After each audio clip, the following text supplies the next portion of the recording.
Hi! Vizag వెళ్ళాం కదా! Second day morning ఇలా బియ్యం రవ్వ ఉప్మా బ్రేక్‌ఫాస్ట్ చేశాను. లీచీ ఫ్రూట్స్ తిన్నాము.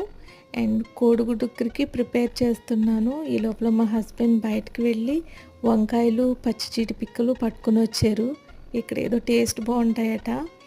అండ్ లంచ్‌లో బయట నుంచి శనగల కూర కూడా పట్టుకొనొచ్చారు. లంచ్ ఫినిష్ చేసేసి హడావిడిగా మా అమ్మాయి కాంపిటీషన్ కోసమైతే అకాడమీకి వెళ్ళిపోయాము. కాంపిటీషన్ ఫస్ట్ డే అయిపోయింది. ఫైనల్స్‌కి సెలెక్ట్ అయింది. ఈవినింగ్ అయిపోయింది. ఆకలేస్తుందని వడాపావు తీసుకొని తింటూ బీచ్‌కెళ్ళిపోయాము. బీచ్‌కి వెళ్ళిన తర్వాత అక్కడ horse ride and camel ride ఉన్నాయి. మా అమ్మాయి క్యామెల్ రైడ్ ఎక్కుతాను అనేసి చెప్పింది. అండ్ అది అయిపోయిన తర్వాత ఇలా చాట్, ఐస్ క్రీము తినేసి రూమ్‌కైతే వచ్చేసాము. ఓకే.